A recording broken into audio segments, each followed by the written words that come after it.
Right, okay. Tonight obviously is about indigo children, indigo adults. A lot of people say, how have they come about? How do you recognise one? And in the beginning, they were recognised by the colours of their aura. And it was a dark violet and also a dark blue, okay? And the colour combination was so unusual that people were starting to notice what is going on here. And then they noticed the behaviours of these children. But what they didn't know was actually there's been other waves of other indigos been sent down since the 1700s, because they've been trying to come in to make this world change, bringing in technology, bringing in new information, trying to shake our world up. Now, some of you know I did obviously a program 20 years ago.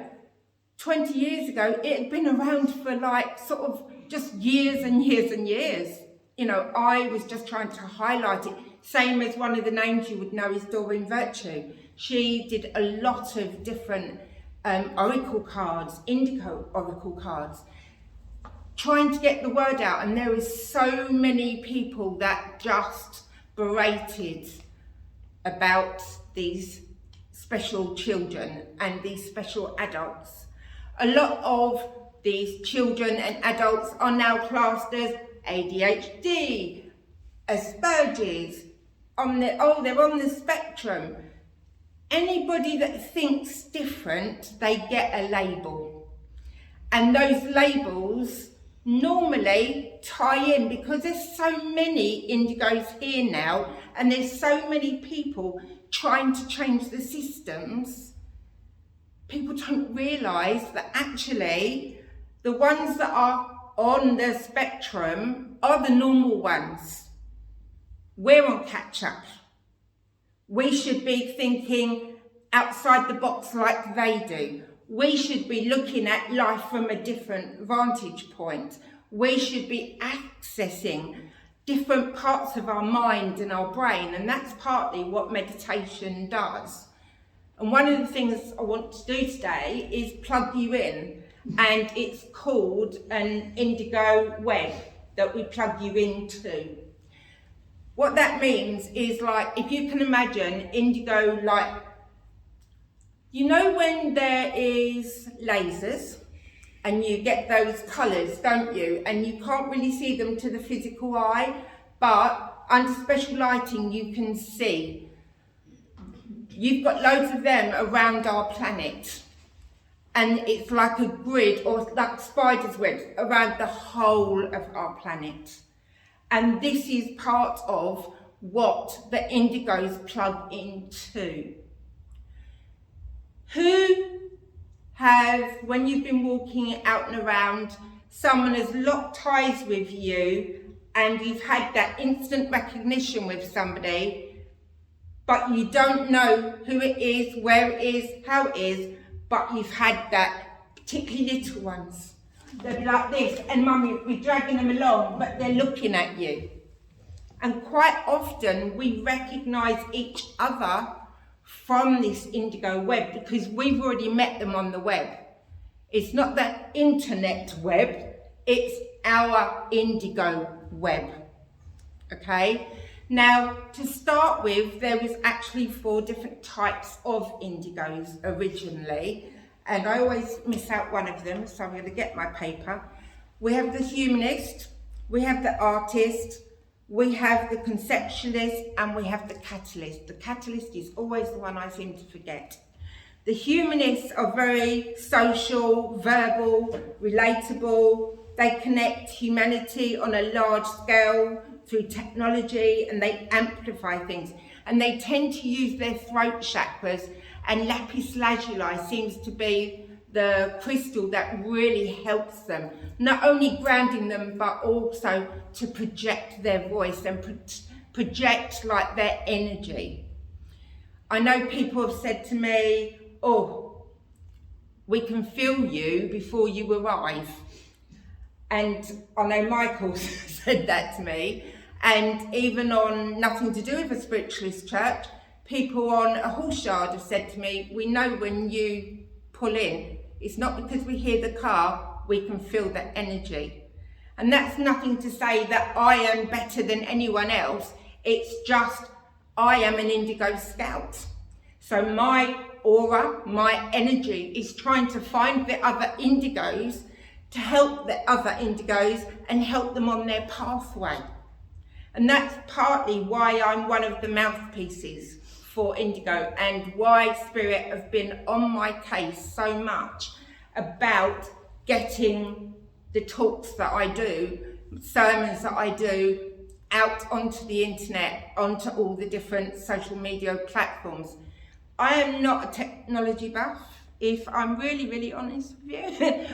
My granddaughter's been having to help me with it, so it's something I am having to learn. The artist, expressive, sensitive, empathic, emotional, they create a move more expressive, they're sensitive to the human race, and they tend to use their sacral and their throat, but theirs is carnelian and opal that they tend to more amplify with. Some of the, if I go back to the humanists for a minute, the humanists tend to need extra grounding. They need more grounding because they're so trying to get there and get their energy out and trying to, not look larger than life, but be spiritually, I am here, I've arrived, what help do you need? That they need that extra grounding. And I'm going to say one of the methods that I do use, it's one of the ones I do teach my students. It's the way Spirit taught me, so I use it because that's what Spirit taught me. With the artist, it is more about protection. They seem to need that extra protection because of being so empathic. And I find all Indigos, personally, from the ones I've met anyway, are ultra sensitive to moods in the room, ultra sensitive to people's energy, even ultra sensitive to buildings and places. And it can be a little bit overwhelming. I'm not going to mix my words with that. And sometimes you can go into somewhere and feel like you just want to cry. And it is so you need that extra part of you, of that protection, so that you can still be focused, you can still be on board with what you need to do and the work you're there to do as well. Because sometimes we are here to clear the negative energy from buildings, because it's layers upon layers. Sometimes it's clearing the energy of Mother Earth. Mother Earth has a core. We have a silver cord that attaches us, our physical body to spiritual body. Mother Earth has a core too. And when we connect with Mother Earth's core, which is part of what I do when I open you all up, which I'm going to open you up in a way called the loop system today, which is something else that Spirit have taught me, and they've taught me how to manage my energy better through working with Mother Earth's core and opening in this manner. It is also, I will show you the way of the higher spiritually you go, the more grounding you need, but also the more spiritual protection you need. So I tend to use something called as above, so below, and all around. And I will explain that to you in a moment. Actually, no, I've been told to explain it now. Okay, we digress for a second. Right, okay. Could you imagine yourself standing in the middle of a diamond? A diamond that you are standing in a square base, You are standing in a pyramid, what appears from the earth, and then what is above you and encapsulates your spiritual energy and the level of spirituality you are. The more you go up above, the more you go deep down into Mother Earth. So then you are getting the balance of the protection, but you're also getting the balance of grounding with Mother Earth. But you're also able to direct your energy from the center of Mother Earth through this. And because it is such almost, I want to say almost like mirrored on the outside, it protects you from the negativity as well. Because as empaths, the world can come crashing in, and unfortunately, this is where you get manic depressives, you get people that, like your bipolars, they are on this wave of energy where they don't know how to cope with what they are expressing, what they are feeling, what they're understanding, and quite a lot of them feel lost. There is people waking up and they're putting it out on the internet, where last week, I'll use an example. Last week somebody was a goat herder. He had no knowledge of spirit, no knowledge of, doing this. And he was almost crying and weeping because all of a sudden he could hear these voices. He could hear these whispers. He could hear, and his body felt like it was alive. His base chakra felt like it was on fire. And he had this tremendous awakening. And what was so lovely was that outpouring of messages that we were able to give to say, we know what this is. We understand what you're going through. We can help you. Please don't feel lost. Please have hope. And we need those voices. Because if we don't know these people are here waking up as they really are. Indigo children are born with that knowledge. I'll use a grandson as a classic example. He went to my daughter, my eldest daughter, Mum, I don't like this skin. I prefer the last skin. I don't like this planet. Can't they change it? I don't, and I could see what he used to be. So I was able to say to him, your skin felt a little bit like a snake, didn't it, darling? Yeah. And it was blue. Yes, Nanny, yes. Because I was understanding him, and my daughter's just looking at me, even though she's an indigo herself, she couldn't see and understand that side of him. And there's quite a lot of other beings. I know some people don't believe in other beings, but I'm sorry, they are here, they are real, they are part of this world and part of our previous existence. I'm going to carry on. Right, the third one is a conceptualist. A conceptualist is normally introverted, focused, a problem solver, creates better tools, infrastructure to help connect humanity, and tends to work more with the solar plexus and sacral, with the yellow jasper and citrine. The reason I'm telling you the crystals and the area is you'll be able to hold these particular crystals to that part of your body to try and clear those blockages and clear the barriers that you might have, life has placed on you. Okay? We say that everybody is a healer, everybody is a medium, and it depends how buried it is. It depends how many layers there are as well. And life puts a lot of layers up around us as we're trying to survive it. The last one, and the catalyst is about finding love and trusting. And part of me being an indigo, I have now dipped into most of these. And you might start as the one, but you start to learn to move into the others and welcome and bring the others into your existence, so that then you're working not fully, because you have to really truly awaken up fully to be working at that higher level and that higher energy that they want you to work at.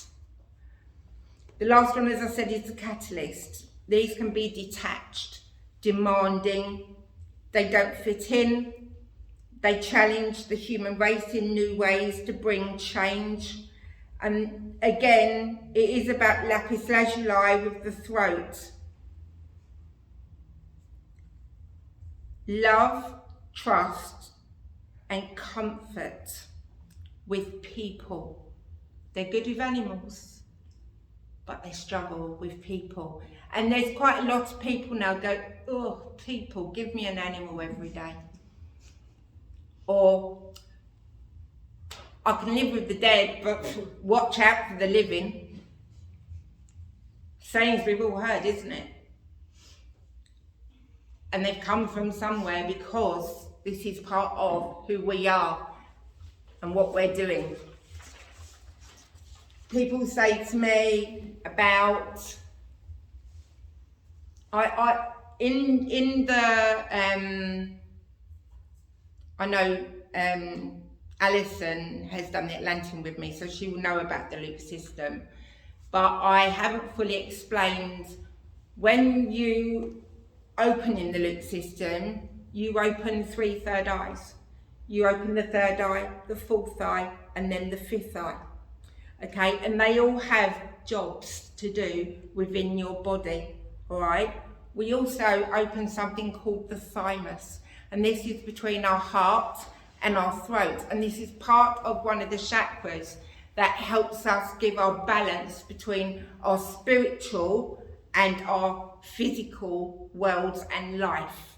And they're very, very important to get that balance. And when I do that, I will get you to get your angel wings out, because that's part of the thymus. And when you truly let your wings out, it feels amazing, because so often we leave them closed in. We don't believe that we're good enough to have any angel wings. We don't believe we're good enough to do this pathway or this work. And I say to Spirit, okay, when I give these talks, bring the indigos. So all of you in here are indigos of some level, of some form. You will also hear rainbows. The name of there's rainbow children. You will also hear crystal children, crystalline children. All of these have different traits. Crystal children tend to have more of a gentler energy. They normally have quite big eyes as well, and it's almost like they need to grow into the size of their eyes, because they're like just got such beautiful eyes.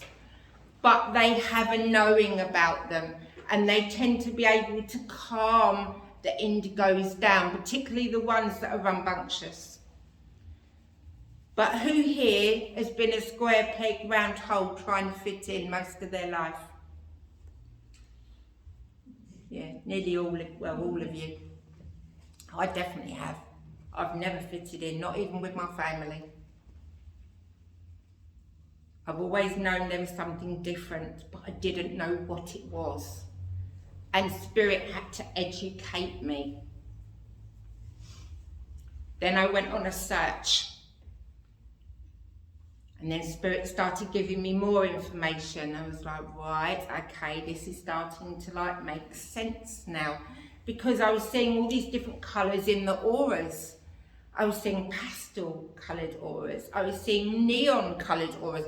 Auras that are moving and almost like looking at me. And if you go back 20 years ago, indigo children were drawing loads of eyes everywhere. or they were seeing lots of eyes, or they were drawing eyes like Egyptian eyes, the Eye of Ra. And how many of us are fascinated with the eyes of Ra, or the eyes of Horus? So it's all been part of our journey. We just didn't understand it. We didn't truly get where we were going and what we were here to do. And if I tell you, every single one of you has a job here. All right? I know one of my jobs is to help the children. I know people say to me, oh, you work with kids. That's because that's part of what my purpose here on this planet is to do, is to help the children. And it's also to give information to the adults so that they can help the different generations as well. As I said, they've been coming since the 1700s. Some of the books say, oh, they've only been coming since the 50s. Oh, they've only been coming. Rubbish. Rubbish. They've been coming down in waves. First of all, just small, and then they got a little bit bigger, and then a little bit, and now we have just got hundreds of thousands being born into this world. And we're all, part of our job is to try and save Mother Earth. And we can make a difference. We go, oh yeah, but we're only one person. We can't make a change. But you imagine that indigo web, how many of us are on there when we're plugged in? You imagine how much of that energy we project when we're all plugged in as well. As I said, I'm going to open you up differently. I also work with something called an Earth Star chakra. An Earth Star chakra is brown and it is a foot below your feet. This is the one that really anchors you to Mother Earth as well. And when the energy is brought up, we bring it up, coming up in one way, and then we go up to our higher self. We loop out into the universe, and then we bring the energy back down through the back of ourselves, back down into Mother Earth, back into the energy. And through that loop system, we're able to gain, it's kicking out the negative, it's kicking out what we don't need. As that positive energy comes in, it's just doing a whoosh, whoosh. And sometimes when we do this, we can feel a bit spacey or a bit whizzy, all right?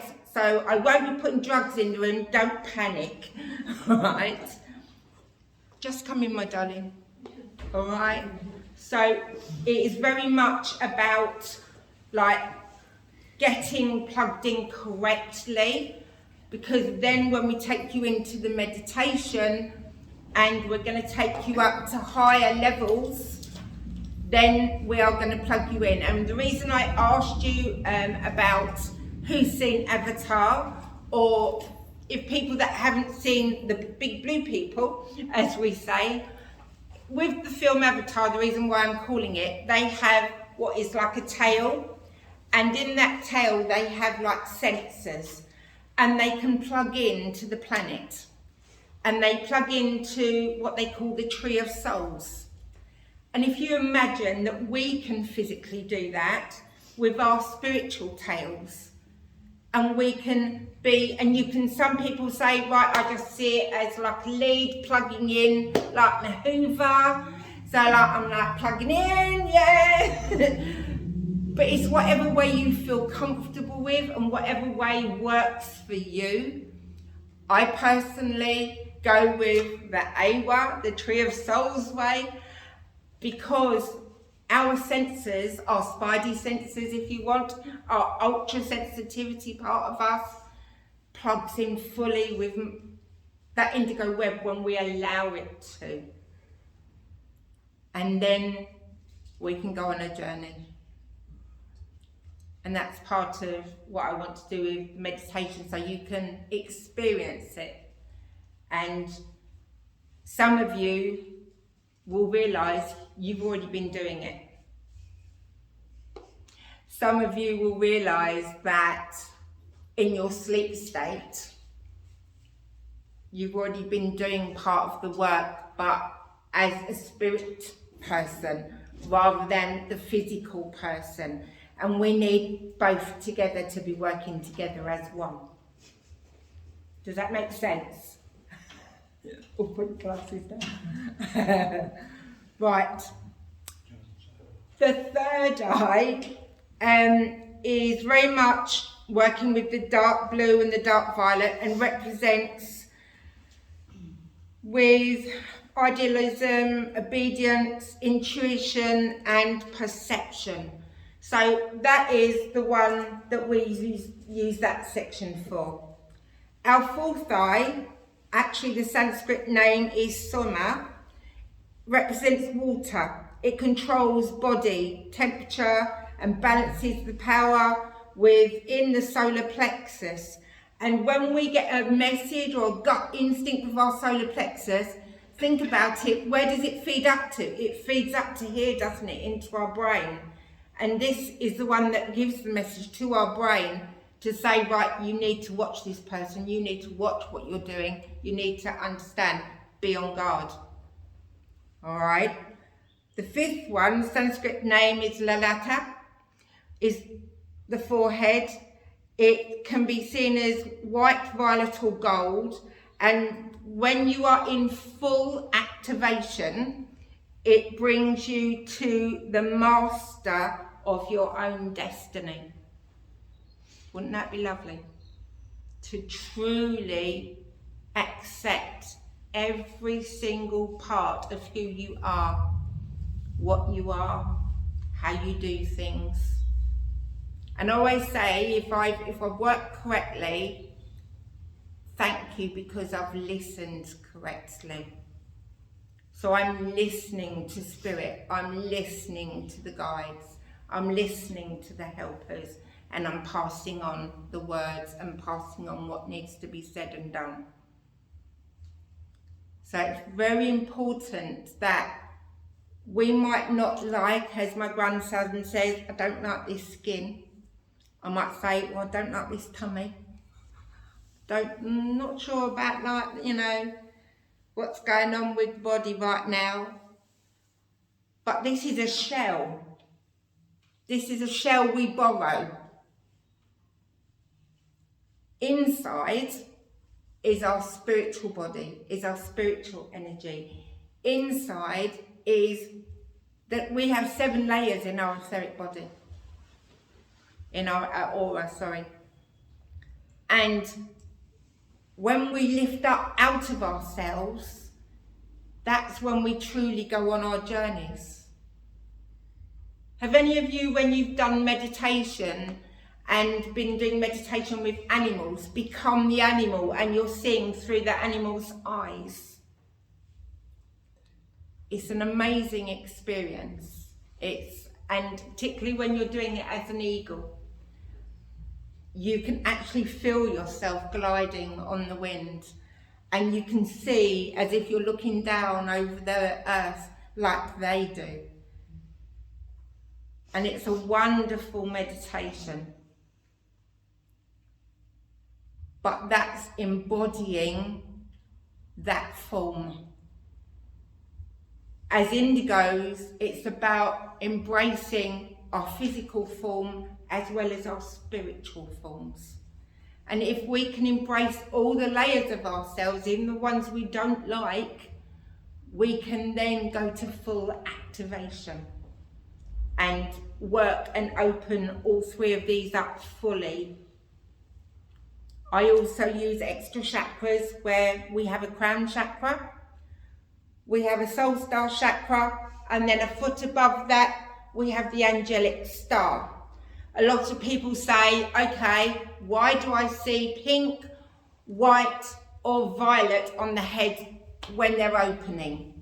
It depends what stage you're seeing them open, is your answer. If you're seeing them at the stage of the crown, you're seeing the pink. If you're seeing them at the soul star, you're seeing the violet. If you're seeing them at the angelic star, you're seeing them fully open at the white. So it depends on the activation and the level that you are able. And remember, sometimes our brains interfere. Our physical minds go, that's not really there. So then you look, and they shut it down. So sometimes it's even having to fight our physical minds of what we will accept and what we won't accept. Does that make sense so far to everybody? Is there any questions so far? Yeah? Goes very deep, very quick. And I'm only a tip of the iceberg. There is so much information. I write little footnotes for myself because I need to remember to talk about that bit, because I get so engrossed in a section and then I'll forget that I want to talk about that bit as well. Or they're asking me to talk about that bit. That's normally the case. I get given my orders. Some of the things indigos are accused of is having a very strong will. We get classed as being extremely stubborn, and that it's our way or the highway. I'm getting fingers being pointed. It is, again, people say to me, and I get it a lot, oh yeah, but aren't they just troubled children? Aren't they just troubled adults? You know, do they not know how to behave? And I look at them and go, is there strong boundaries in place? Because these indigos need boundaries to survive. They need strong boundaries to know where their limitations are. They need to know what part they can get to on that bit before they go to the next bit. I'm an exam invigilator, and I've been put in what's nicknamed the fun room. I've been given students, and I was asked, how do I keep them in the room for the whole exam time? From day one, I gave them strong boundaries on what will happen and what won't happen, and what I will take and what I will not. But I'm fair but firm. And by doing that strong boundaries and giving them, you know, like these hoovers, and they have to know the lines of where they're allowed to do their work. Imagine indigos being like that. They have to know their layout. They have to know where they can get to before they move on to that next level. And we do try and run before we walk. All right? Particularly when we have got such a thirst for knowledge. And we do go through education phases. So you might have 5 years, 10 years, where you will just constantly be learning and you'll feel like a hamster on a treadmill. And then all of a sudden it stops. And you'll go, right, okay, I got through that. Now what? And then like, now you use it. Now you teach it. Now you do it. And then you go into that next phase of your next lot of boundaries. Some of the boundaries are man-made that spirit don't agree with. I'll tell you and be honest with that right now. I'm a bit of a what's it for breaking the boundaries. Because I follow spirit's boundaries and what spirit guides me to do, and not what earth asks me to do. Hence, with the talks, I will put it out and I might get comments like I have before. Oh, there needs to be more God in it. Okay. In every religion, there is common denominators. In every religion, there is a white light of energy, because every soul goes through that white light.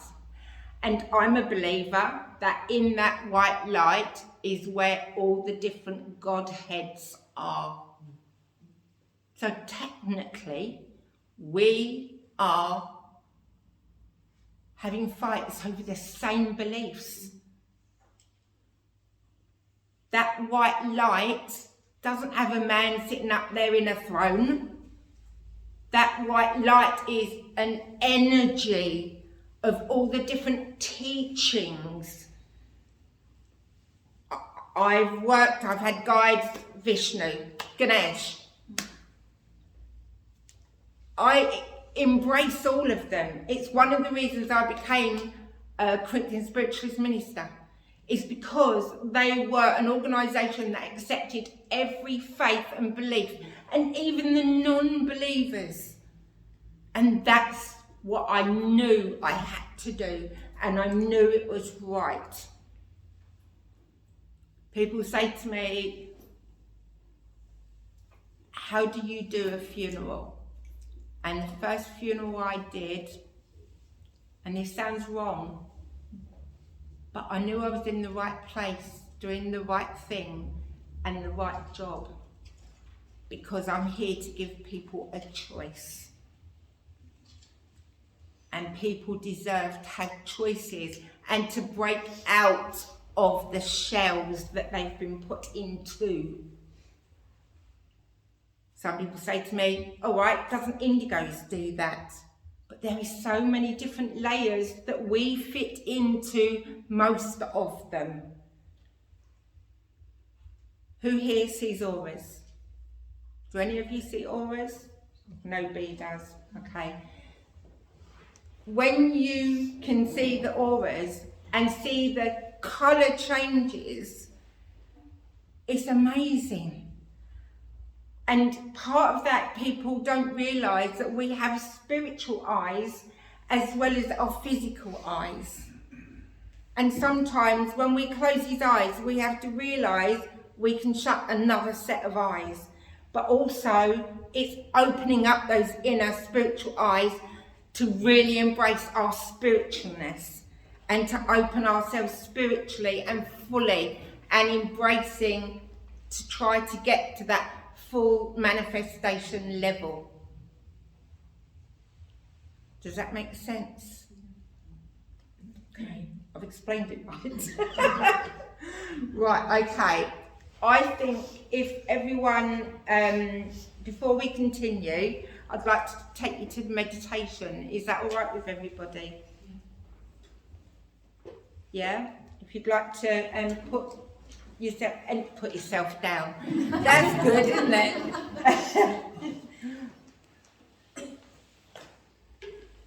I'd have a slurp of drink if you've got one. If you need any water, please. Did you want to go and get some water? No, I have to move a second, but all right, if you want to get yourself comfortable, yes, by all means. I'm sorry I was waiting, but have got anyone else due? No, you're fine.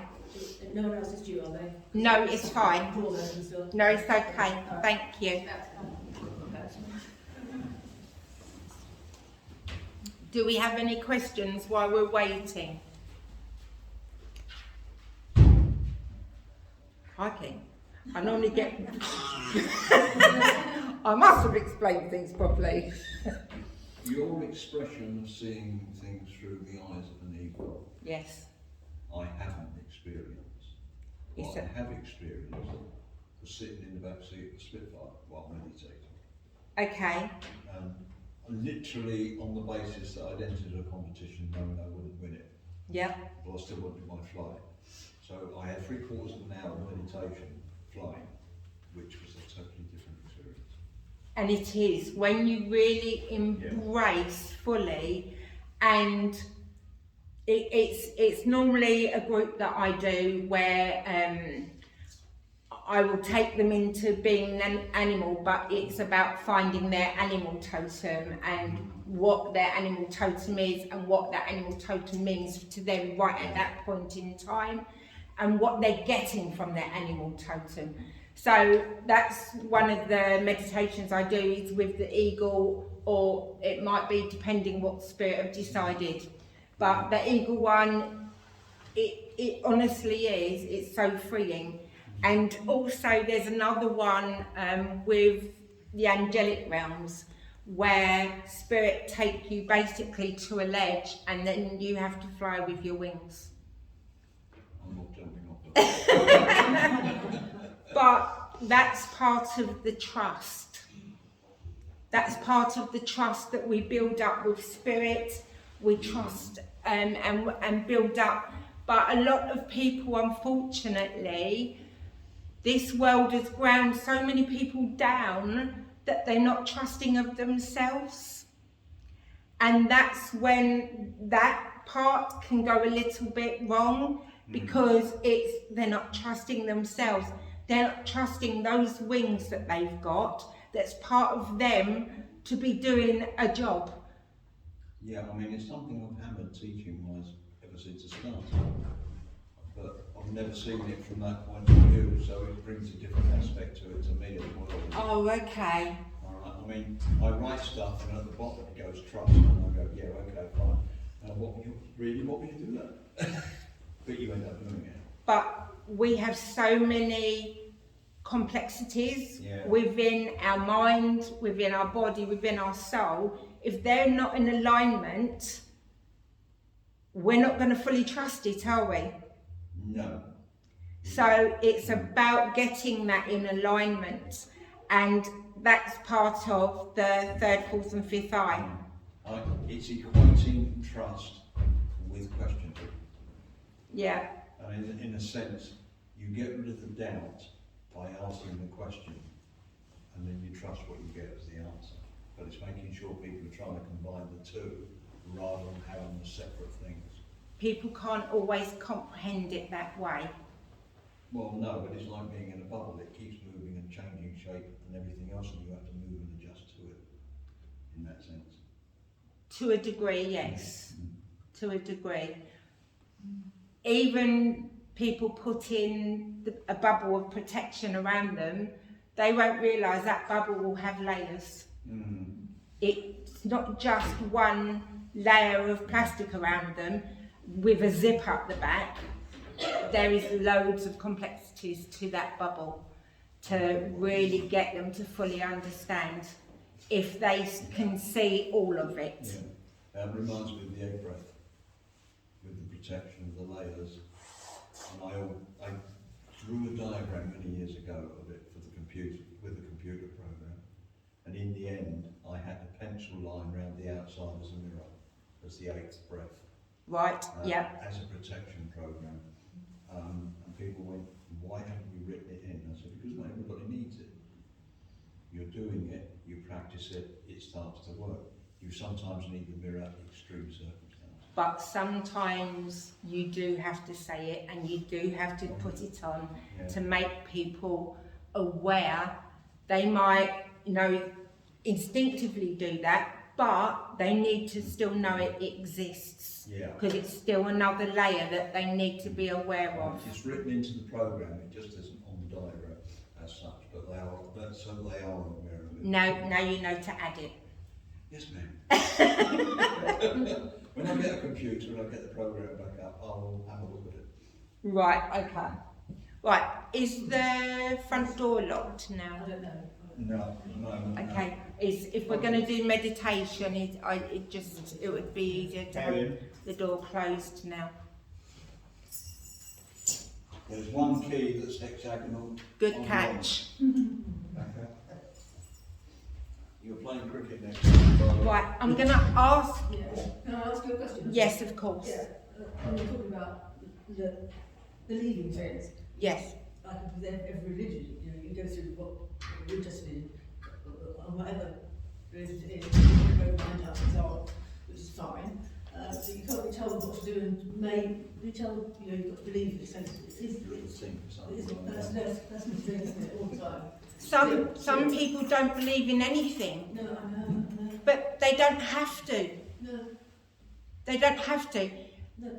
I always use the example of when people are in a real time of need, even if they're being sick in the toilet, they're going, oh God! Because it is like an instinctive thing of like, oh, please help me. They don't know who they're praying to. They don't know what they're saying it to, but they're still believing in something. Exactly, whatever you call it. Yeah? So we don't need to necessarily name it. No, you don't. I don't think you do. All right.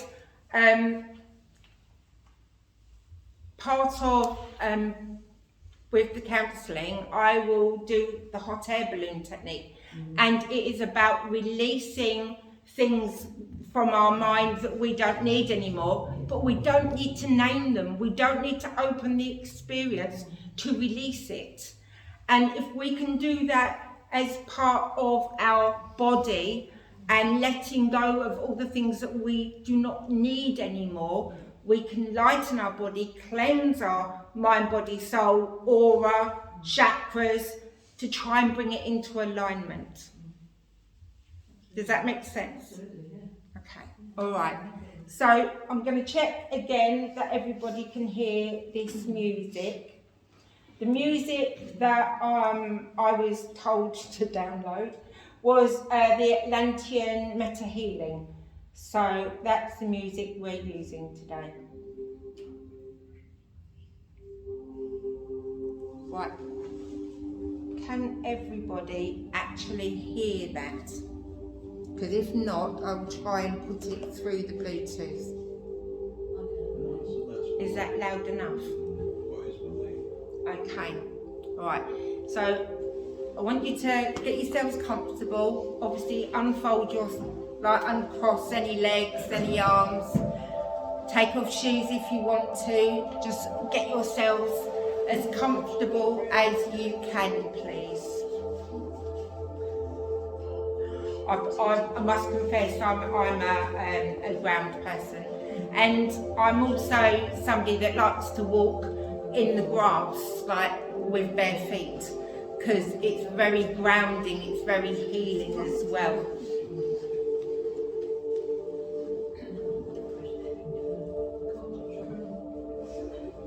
Right, is that okay? Okay, so I'm going to ask you to close your eyes for me, and I'm going to ask you to take in some nice breaths, and as you breathe in, 2, 3, I want you to hold it, and then breathe out, 2, 3, and we're going to do that again, and each time we're going to release some of the stress so that we can clear our minds. And we're going to breathe in again, 2, 3, and hold it just for a couple of minutes, seconds, and then breathe it out. Sorry. I would not have coped if it had been a couple of minutes. And then breathe out. Oh, I've got a funny ha-ha guide with me today. This is not going to work. Right, okay. And then we're going to breathe out again. Oh dear. I hope they're not going to continue to do that. Right, okay. Now, part of with somatic breathing is about breathing in and then breathing out, and as one going. So I want you to just do 3 of those for me. So I want you to breathe in and then just release it all at once.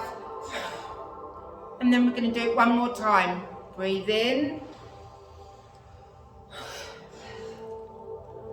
And what you've done is you should be able to almost feel like a coolness coming across your mind and part of a relaxation coming across your mind.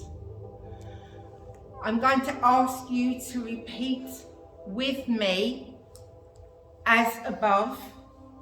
If you can say it, please. As above, so below, and all around. Say it again, please. As above, so below, and all around, with meaning as above, so below, and all around. We have asked for our protection to be placed above us, below us, and around us, and giving us the grounded that our earthly body needs.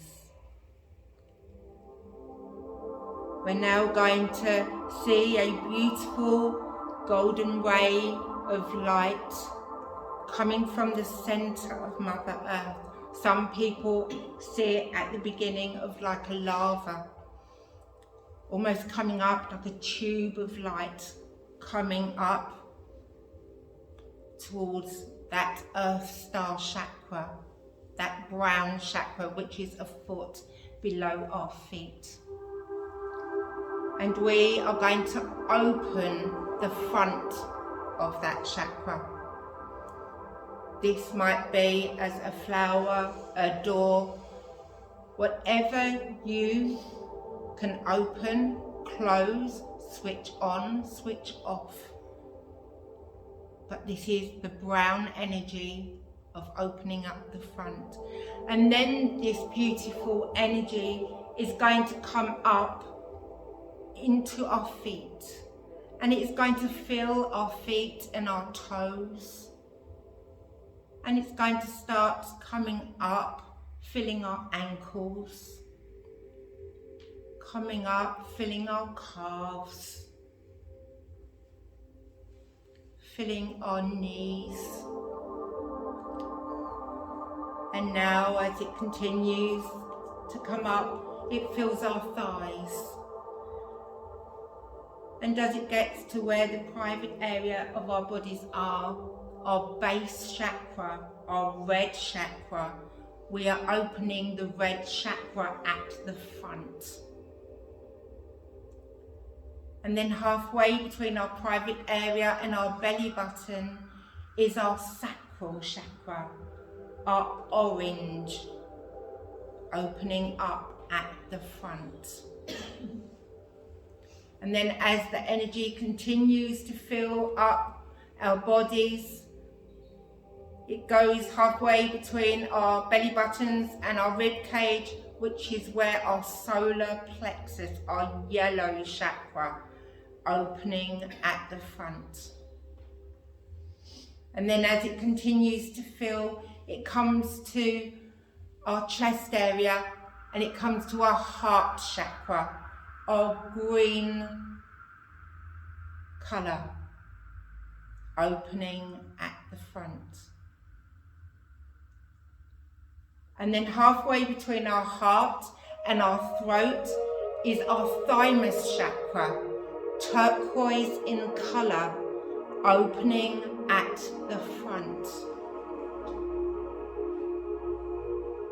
And then as we continue to fill up, this beautiful white light goes down our arms and down our hands. And then it continues to the bottom of base of our throat, where we open the front in light blue.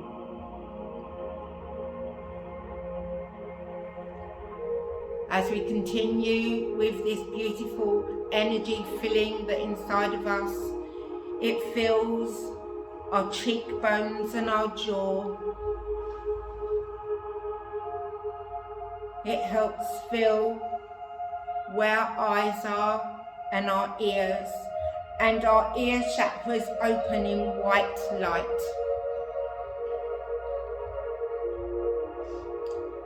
We're now going to open our third chakra. We're going to open our fourth chakra and our fifth chakra, all indigo in colour. And as the white light continues to fill even our minds, we now open the crown, pink in colour, at the front. A foot above us, our soul star,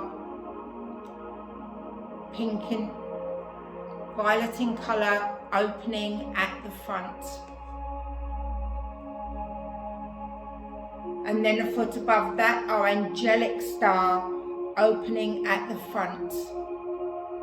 And then that beautiful golden light shoots up to our higher selves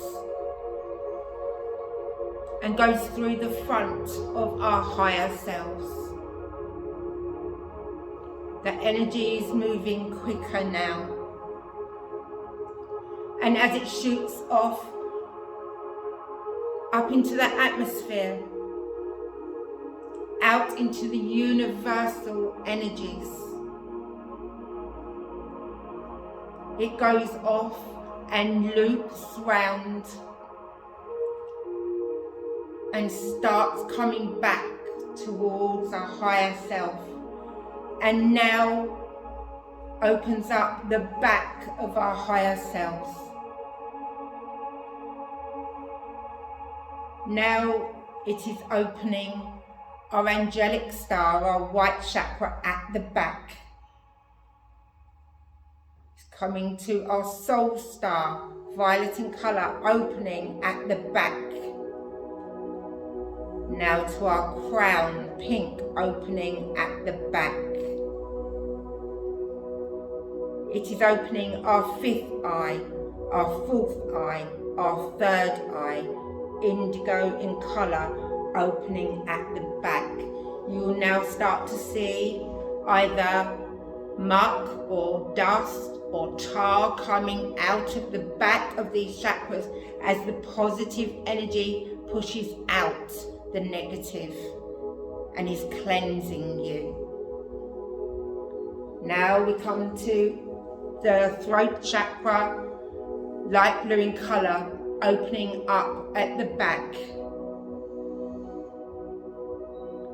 We now go to our thymus, turquoise in colour, and as we open up the back, this is like a pair of doors opening, and this is when we allow our angel wings to come out of our body, to allow the connection with our spiritual soul and our spiritual form.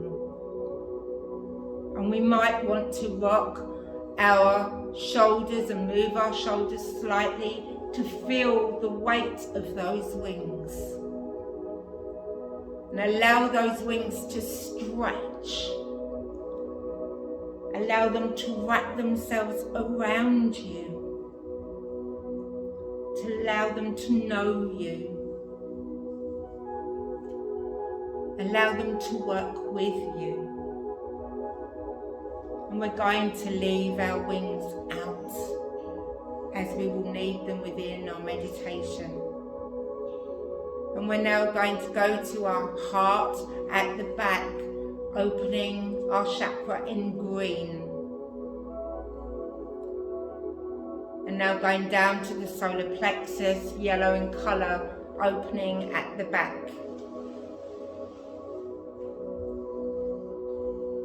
Now going down to our orange, sacral, opening at the back.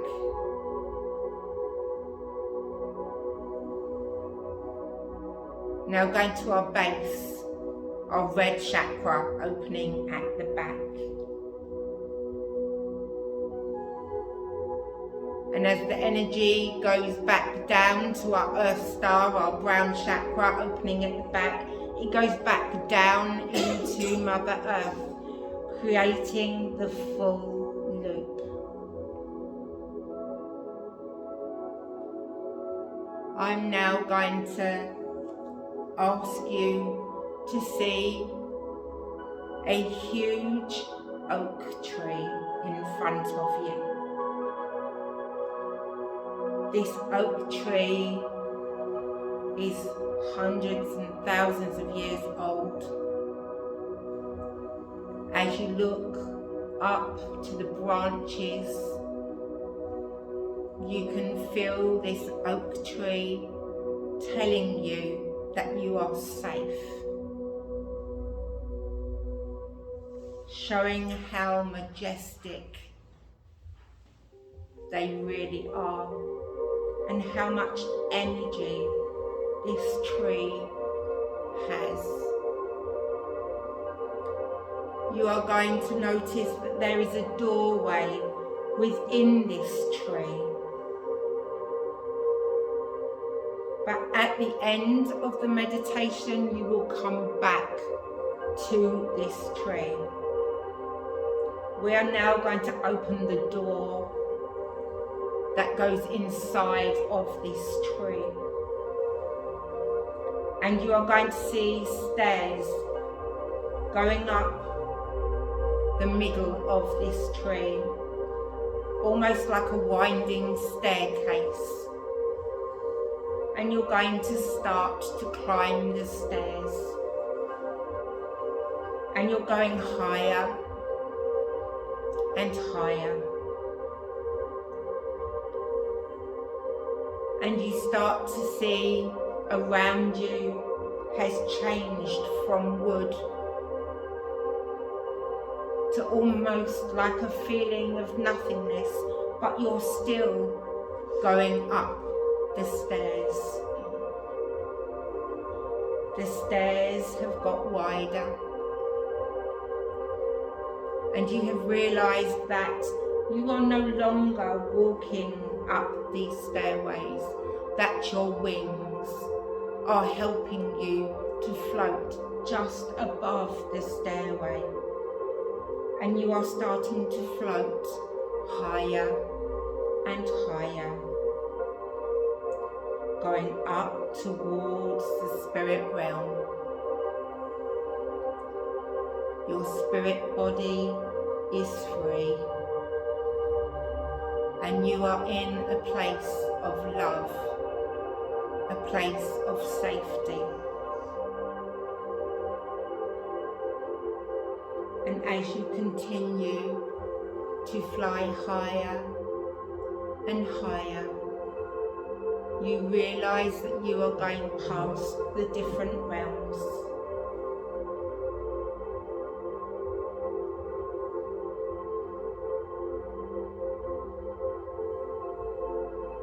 And then you realise that you can see out into the universe. You can see the beautiful indigo web of colour, the aura around the earth, around Mother Earth. And you're going to take your spiritual tail and you are going to plug into that indigo web of energy. And you are going to feel Mother Earth. You are going to feel the energy. You are going to connect with other indigo souls. You're going to connect spiritually with all that is.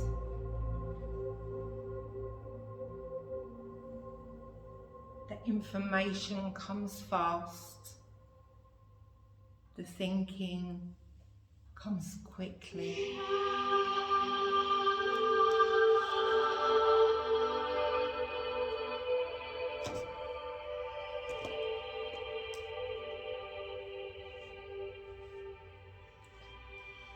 The spirit realm celebrate that you are where you belong, that you have come home.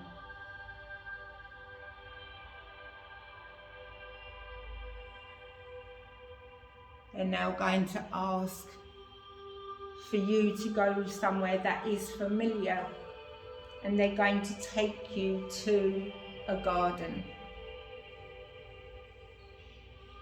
But this is no ordinary garden. As you walk into the garden area, you can see ponds But as you look to the other side, there's lakes. And you can see all different animals, all different people, all different beings. You know that you are part of this world.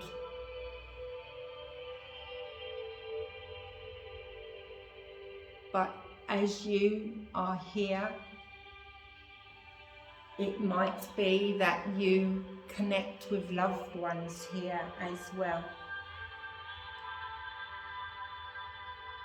You might meet up with animals, family, friends.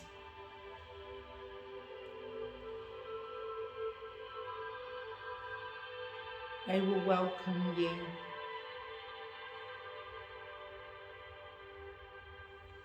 Feel their love, their purity, their energy.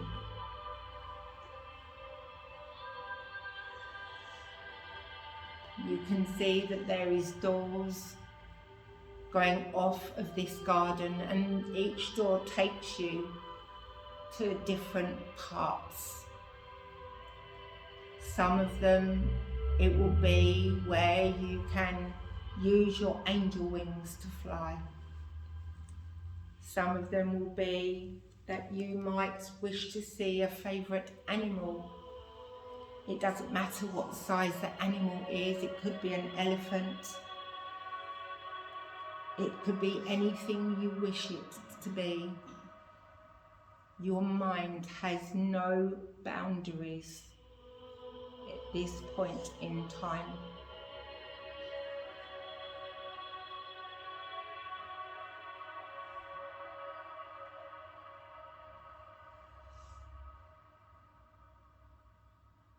You might hear running water. You might even go and stand under a waterfall.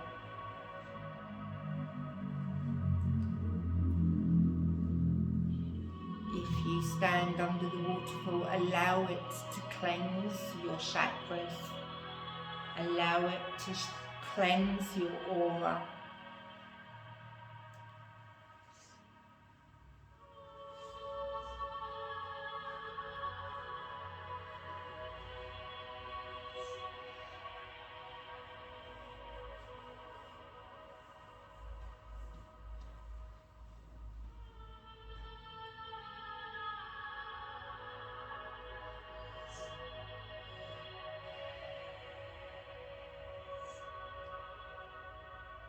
I'm now going to ask you to make your way back towards that staircase.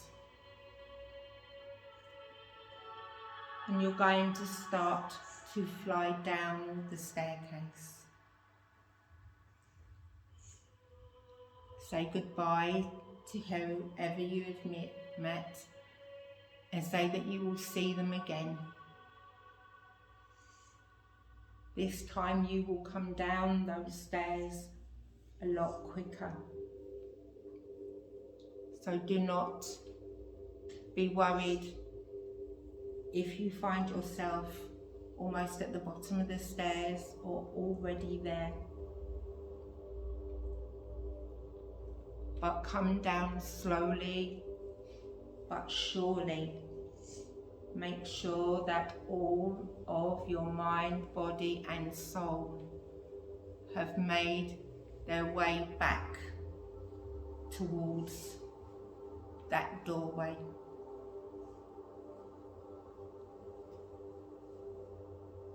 And before you walk through the doorway of that tree,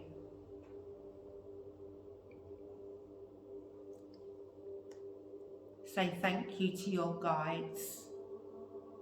Say thank you to yourself.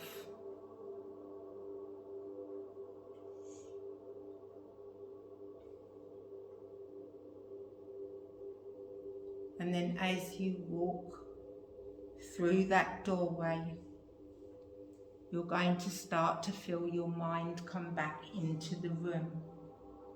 And you're going to feel your feet on the carpet.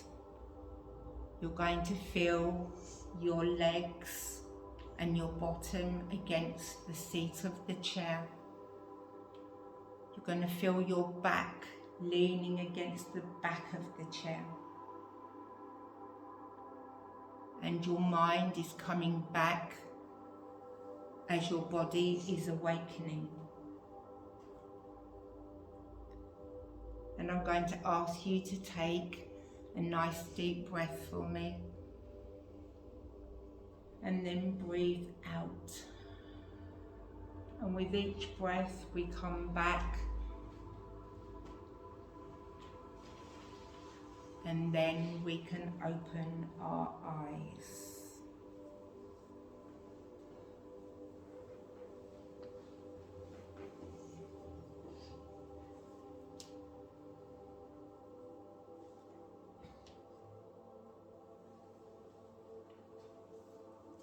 Please have a drink.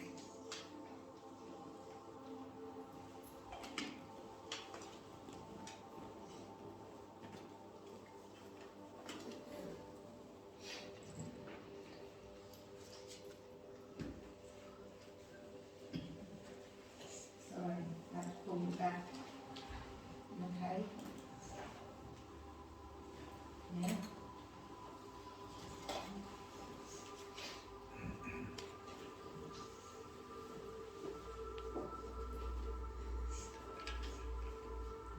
How did everyone cope with that?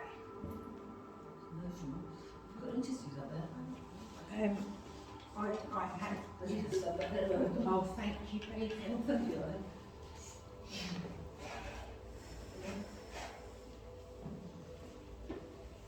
How did you cope when you plugged yourselves in?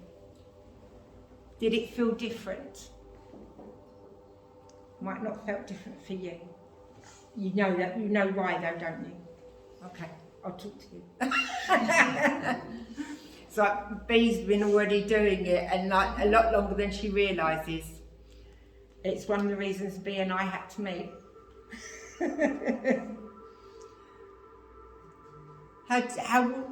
What would you say how you felt when you plugged yourself in? Or is there something from your meditation that you remember that feels quite important to you? Did you feel freer? I felt like being at home. Surprising, isn't it? Apart from the aches and pains that went with it. But we are going back home. We are connecting with our inner home. And when we don't connect properly with our inner home, is when we get lost. Yeah. What happens if it didn't feel that different? For me. Means you've already been doing it. Oh, have I? Okay. If you didn't feel any difference, it means you've already been connecting and plugging in unknowingly. And okay, because I thought I was doing something wrong. No. I was not feel. no, Okay. no, it means that you're used to doing it. And it means that you're leaving your body to go off and connect in and plug in. Okay. So you're more advanced than you think you are. Right. Okay. At the risk of saying something wrong, Yeah. you need to trust yourself more. Yes, I know. And I don't. I know you don't. No. And I know I do, and it's a big thing. It's holding you back from doing so much. Yes. And all the things that you want to go forward with and do, Yeah. you have this amazing ability, but you're not trusting in it. No, I question everything, and then I think. You talk yourself out of it, my love. Yeah, I know. There's also been a situation where I came away, I was doing a lot, and then I came away because I wasn't well. And I really haven't gone back to things. I think about it, and I have made I've stepped forward slightly, but not enough. Can I ask you that sometimes when we're not well, people say to me, oh, you seem to get very ill, you seem to get all this, and yeah, but that's when they DNA change us. It's when they start changing our DNA structure. It's when they start manipulating us and moving us forward into what we need to be. Oh, I don't think this happened 5 years ago. I don't think it was a work situation I should have come out of and I didn't. Yeah, and it did something to you in the sense of, in you, health-wise. Yes, it did. A big thing. Right, so what I just said to you about that shift and that changing of the DNA and moving things, you were given time to adjust to that DNA change. Well, And you should have come back after that, but you've not trusted yourself. I wouldn't. I know you're going to argue with me, but I'm telling you. Okay, I would have said I didn't have the energy. I didn't have the energy to do it. Can I tell you why? Yes. Am I allowed? Yes, you're allowed. Okay.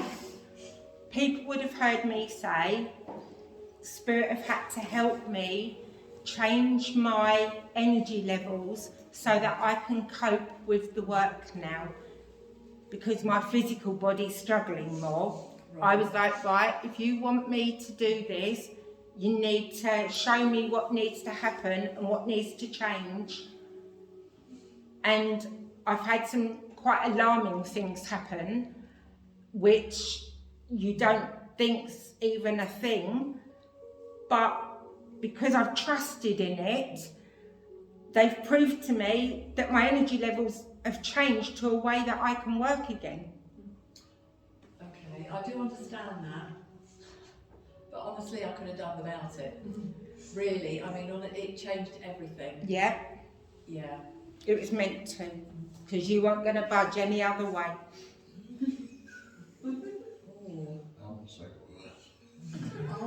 I'm so not sure. Honestly, I'll argue till the cows come home. I'll have to think about it. You've been made to shift because you were not going to budge any other way. Just what you weren't going to do it. You mean I wasn't going to leave the work situation? You weren't going to leave the work situation. You weren't going to make the changes with your life. There was lots of changes that need to happen. I made loads of changes to my life in doing therapies, Reiki. Yeah. Yeah. But I wasn't 100% happy. No, I know you weren't. And you weren't using what you'd learnt.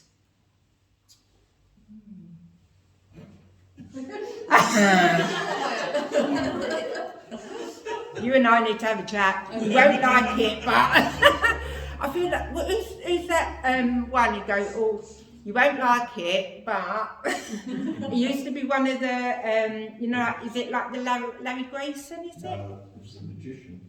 You're not gonna, you'll like this, not a No. lot. That's it, Tommy Cooper, is it?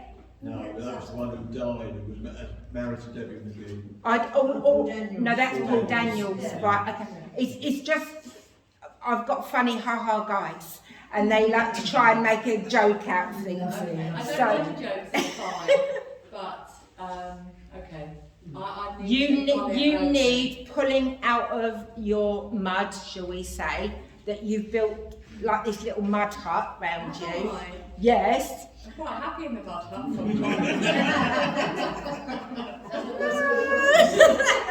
I'm going to agree to differ, but Yeah, okay. I know. Right. The whole... Go on. No, I'll chat to you later, but it's Okay. fine. But if you want to say something, it's fine. No, it's fine. The whole point of sometimes with our lives is we need a good shake-up and we need to be given time. And I didn't particularly want what I've got on with me now either. No. All right? Okay. 2 heart conditions that cause the dystonia. The dystonia caused me to fall down the stairs and do my spine. I didn't want any of that either, but I wasn't listening any other way.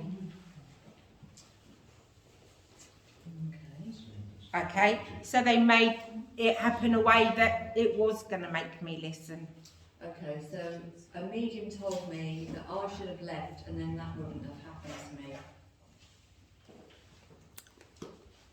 Okay, we can go to Just said. I know. Right. So We. if I'd left, it wouldn't have happened. I'll talk to you after because Oh, that's a okay. person. Right. Yeah, Okay. it's a big Okay. thing. Right. Can you understand why we get so bogged down with earth life stuff and that we leave our spiritual life behind and then we don't fully give it the time that it needs? And I know Spirit say it a lot when I'm doing addresses. The mind, the body and the soul need balance. They all need feeding. They all need to have like a balance with knowledge, balance with food. It has to be all of it to get that balance. And that's why you'll hear mediums say, well, actually I'm being shown you're out balance. Or when I'm teaching healing, they're standing there and they're swaying because they are picking up that the person on that healing table or in that chair is out of balance.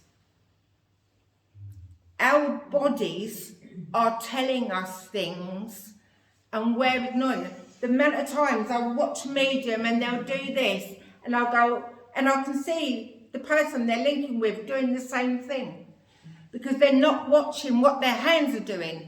They're not watching, and it's the same with us as indigos. We're not watching what we're being guided to do. We're not watching what we are supposed to do, the pathway we're supposed to be on, the way we're meant to be moving forward. So if we truly listen and truly open ourselves, there's stages to us opening, because you imagine if we opened ourselves fully, our bodies, the physical bodies wouldn't cope. So it's about us getting and preparing us for that next stage.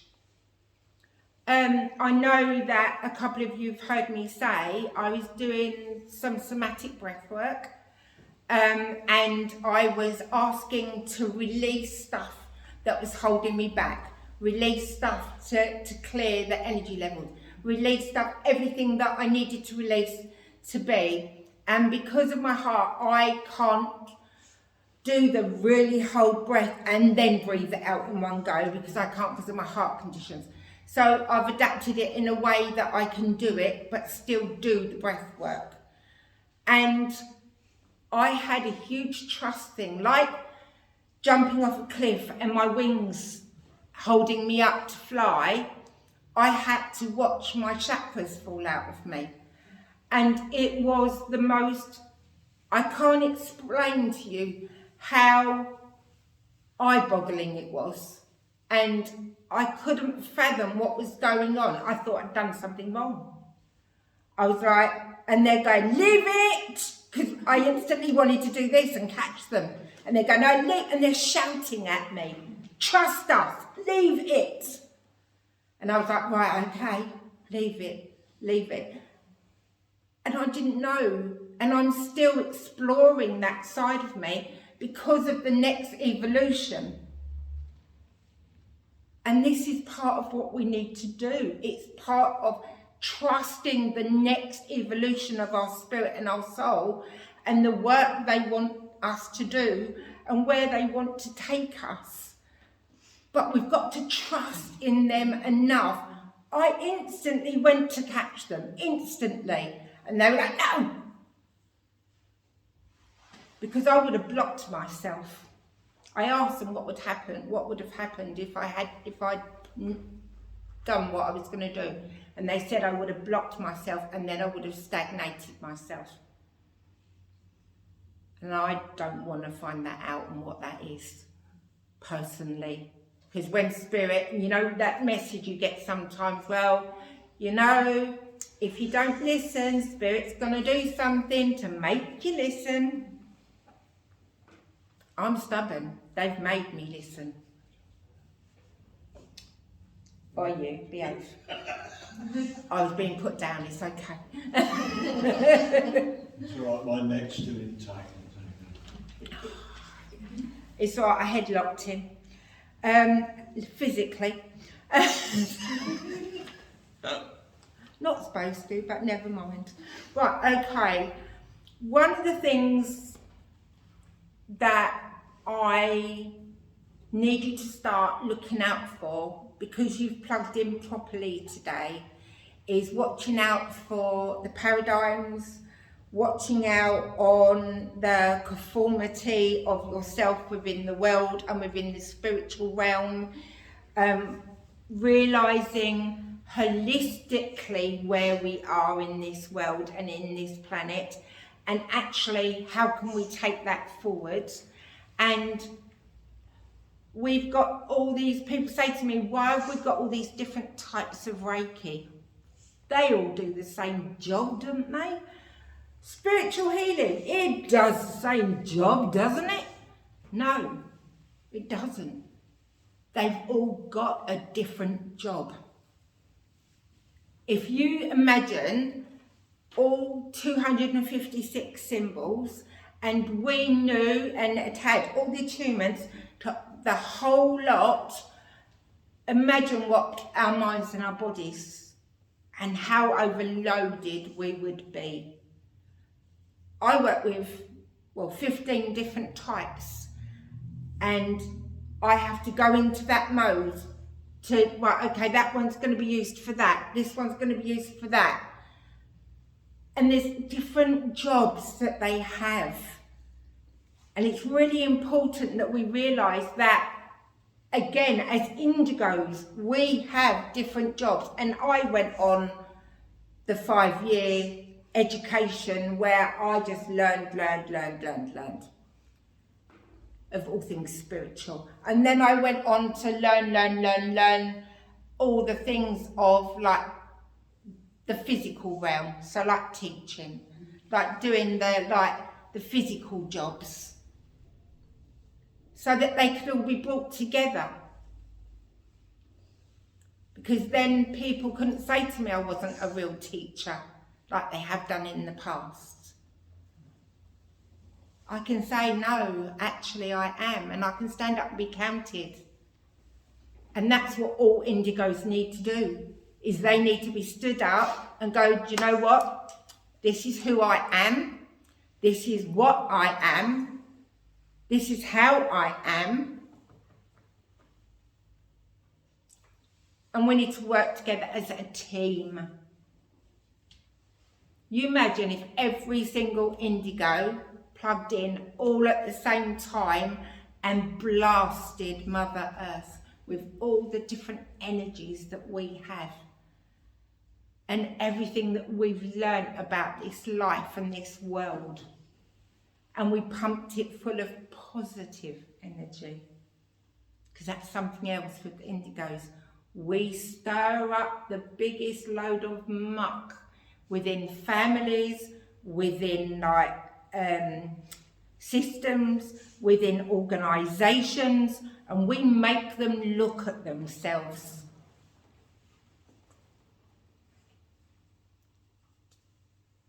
You might say that it's almost like not necessarily a health and safety of the spiritual realm, but it's making them look at what they wouldn't look at before. It is like saying, well, actually, the education system needs an overhaul. It's outdated. It is outdated for the children we've got now. Teachers need to be allowed to teach, yes, within a rigid structure, but allowing to teach different ways as well, so that we can educate properly these children. That's why you've got so many Montessori nurseries now, and these different alternative schoolings. Forest school never used to be a thing in our day, did it? They're learning about where food comes from and how it grows in Mother Earth, and that it doesn't just appear. in the shopping centre on the shelf, like a lot of little ones do. Really sad. Yeah. I'd even go far with some teenagers even think that, because I had a conversation with a teenager recently. I was quite shocked. He's like, yeah, well, my mum goes and buys it. Are you telling me really that milk doesn't come in a bottle? No, milk doesn't go in the bottle. But also a lot of children don't have books now, do they? They just have their iPhone, their mum's iPhone, and there's a whole thing about that now, isn't there? To a level, we need technology, Yes. but Not on its own. Yeah. it's not just the technology that we have to watch, it's about all the vibrations of the electricity. Yeah. And classic example are, as I said, I'm an exam invigilator. The students were asked in part of one of their questions to think of a world with no electricity. Wow. Good work. Turn the clock back 7 times. I so wanted to ask them questions at the end of the exam, but I wasn't allowed to.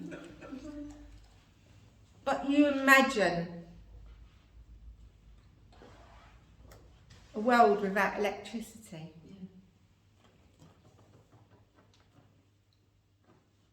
But would we just naturally just go back to the candle, or would we invent something else?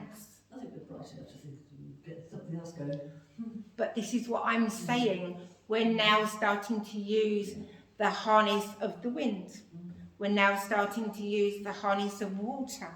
We're now starting to use the sun rays. It's through making people think about things and the damage they're causing that these have now evolved. And there's been people that have had to really force this because the people that are running the electric and the gas don't want them to be doing this because they're losing money.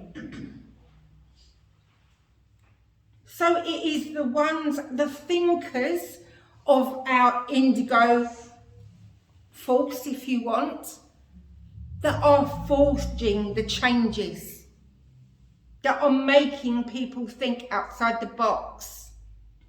And without them, we might never have had electricity. We might never have had a round wheel. That would be awkward. But the ideas had to come from somewhere.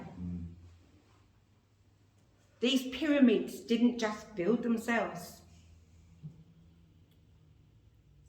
With the Atlantean, I do it where in the meditation I take them to the bottom of the sea to have part of their attunement.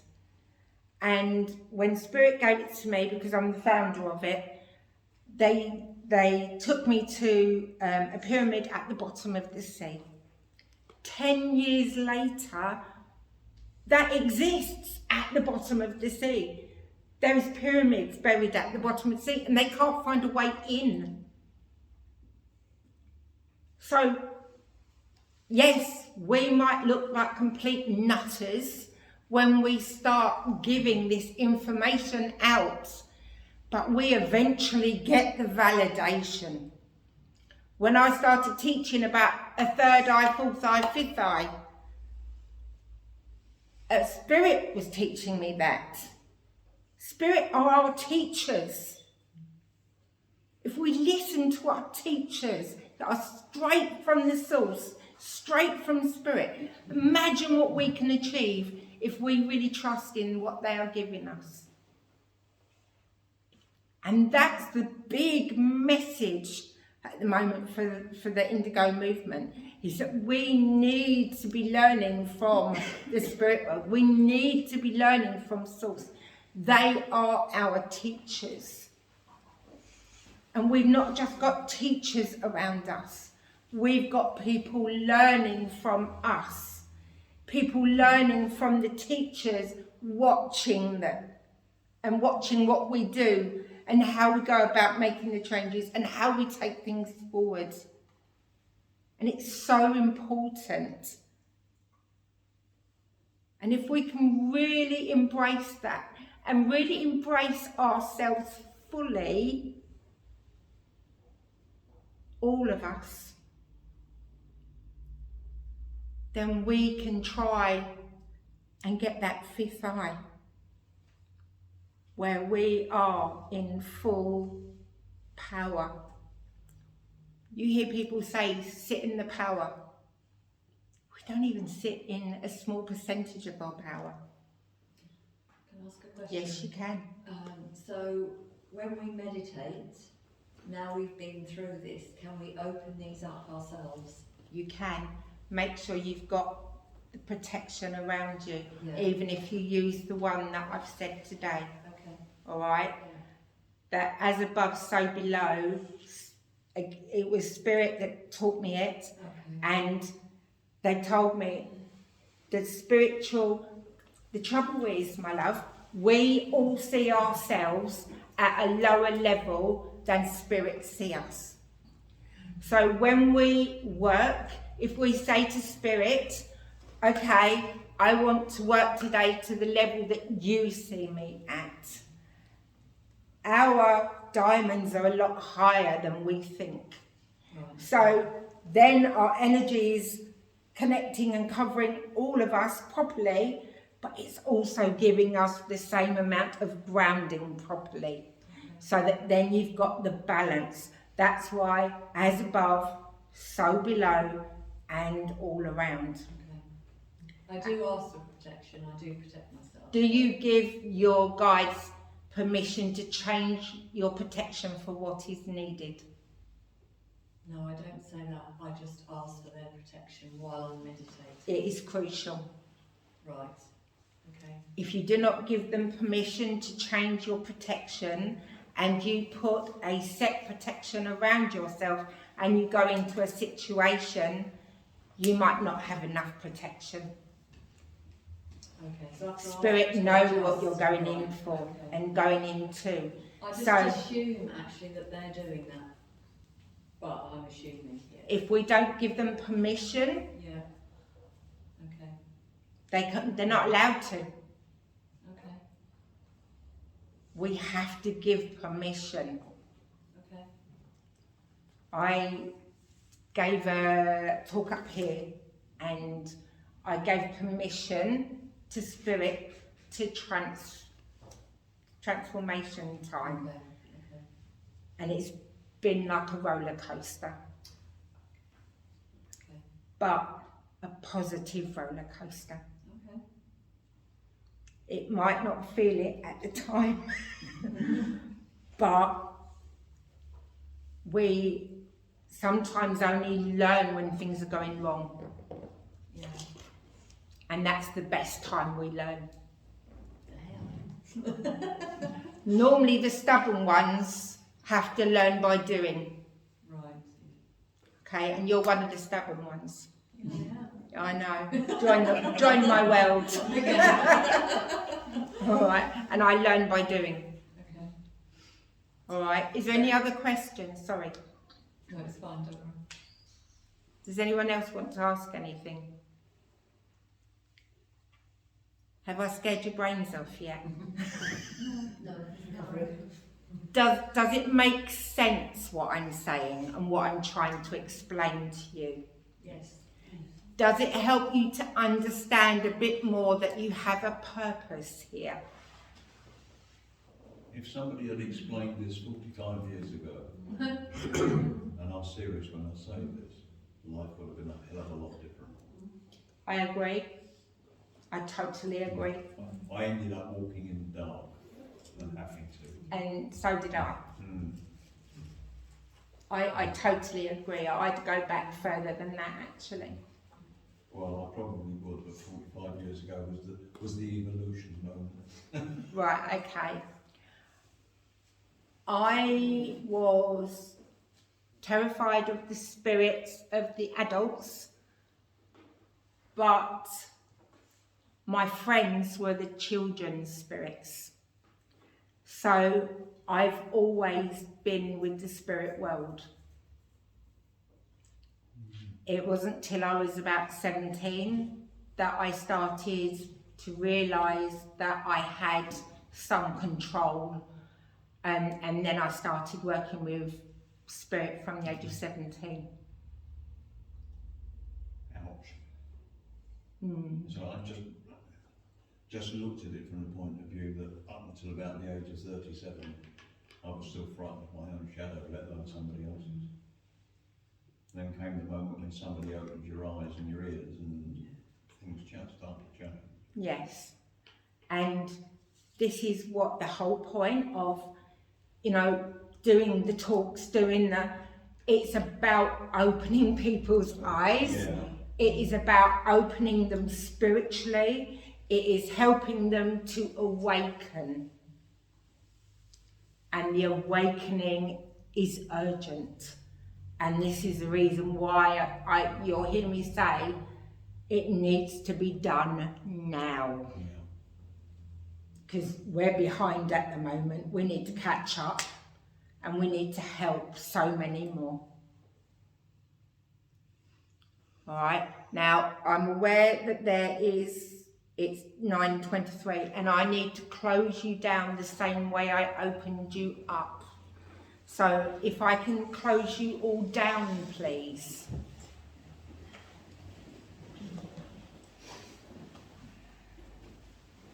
Okay, so we're going to do things obviously in reverse, and we're going to be pulling the white light up from Mother Earth again, but this time we're pulling it up like we're emptying. So we're pulling it up to our Earth Star chakra, the brown chakra, and we're closing the back of us. We are coming up to our base chakra, our red chakra, closing the back. We're now going to go up between our private area and our belly button to our sacral chakra, which is orange, closing the back. Now we're going to go to our solar plexus, our yellow in between our belly button and our rib cage, closing the back. Now we're going to go up to our heart, our green chakra, closing the back. And now as we go to our thymus chakra, that one that's halfway between our heart and throat, we are going to be pulling in our angel wings. And we're going to be bringing them in, hopefully on the promise that you will let them out again another time soon.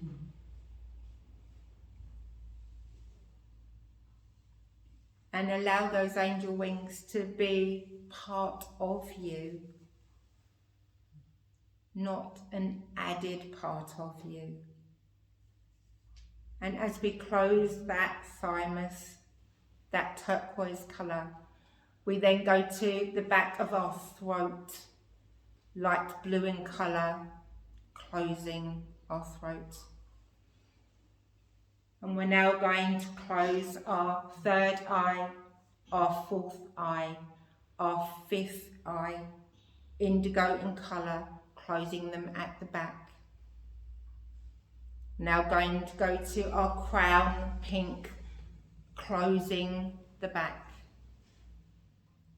Now a foot above that, our soul star, violet in colour, closing the back.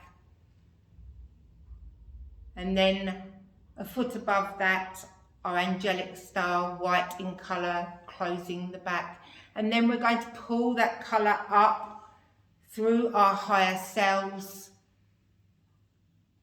emptying that beautiful light all the way out into the universal energy. And as it swings back round, we're now going to start closing the front of our higher selves. And as we start on our angelic star white, we're closing up the front. And a foot below that, violet in colour, our soul star, closing the front. Now going to our crown pink, closing the front. We're now going to close our fifth eye, our fourth eye, our third eye, closing the front. And now we're going to close our ear chakras as well. They were white in colour. And now we're going to go to our throat, light blue, closing the front. Going to in between our throat and heart, thymus in colour, turquoise in colour, closing the front, our thymus. Now closing our heart chakra, green in colour, closing the front. Now going to our solar plexus, yellow in colour, closing the front. Now to our orange sacral, closing the front. Now to our base, red in colour, closing the front. And then back down to that earth star chakra, brown, and taking that energy back into Mother Earth. And we thank Mother Earth for allowing us to utilise her energy.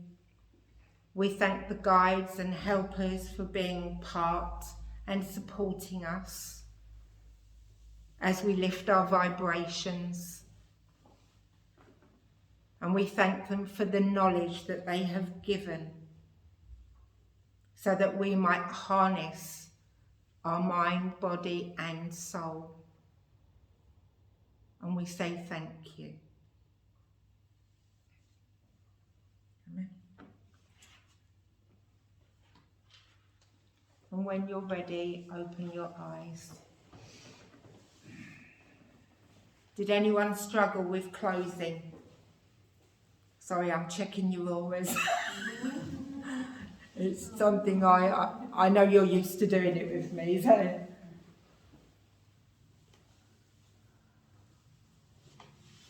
No, the closing actually hurt as much as the opening. That may sound odd, but it's almost as though chunks of my body... You're using a muscle that you're not used to using, and that's what happens. That's between the ears, forget the rest of it. But when you need the muscle memory now. Now you've opened it, it needs to get used to opening. And when they hurt, normally it's because there's been a blockage there anyway. They haven't been used that much the last few years, certainly. Well, then it's like a squeaky door, it needs oiling, doesn't it? And it needs to be able to learn to open and close again. That means going back to the gym. Not physically, trust you, all right? But does that make sense for everybody? Because not only are you using your chakras properly, you are opening sections of your mind and your brain that you're not used to using as well. Why do I feel sick? Never felt sick before. It's because you need to reground yourself. Yeah. Okay. And headaches. Okay, right. Definitely need grounding. Okay. So, you know we did before that as above, so below and all around. Can you say it with me? But I want you to say it like you mean it, not just because I've got to say it. You've got to mean it. Sometimes it's about the power of intention. So it is as above, so below, and all around. Yeah? So if you can close your eyes for me again, please. All right, and I'm going to anchor you as well. All right? As above, so below, and all around. As above, so below, and all around. As above, so below, and all around. Why do you think we say it 3 times? So it's like that. Mind, body, soul. It's partly, but it's also, you can say it once by just mentioning, you can say it twice by accident, saying it a third time, it is giving it power. Okay? I've anchored your tailbones as well, I'm going to be honest, both of you. Alright, is there anybody else? When I looked, I couldn't see anyone else. Do you see how we've changed auras? Well, I do, because I've obviously had you plugged in. Yeah. So your energy fields take on some of that energy when you've plugged in. It's like charging a phone. You've plugged in, so you've charged up that part of yourselves. Does that make sense? Yeah? So by the more you plug in, the more you get more attuned to that energy, the more you can work with it without it causing you any issues. Alright? I'm just used to it. But obviously, those that aren't used to it need to just make sure they're plugging in more if they want to. It's your choice at the end of the day. Alright? Spirit don't always give us choice. I nearly laughed when they just said that to me, because I didn't feel that I had much of a choice in the beginning, but now I understand why. I didn't get it at the beginning, which is why I try and explain it in terminology that people get it and understand. Does that make sense? Right, okay. I'm going to leave it there because we've run over, and I'm going to say thank you for having me, and I hope that it's given you something to think about. All right, and it's a gift from the spirit world to you, that we exist, we're here for a reason, and we've got a job to do. It's up to you now. So this procedure then that we've been doing, are we supposed to be doing this in our own time somewhere else? On our own? I've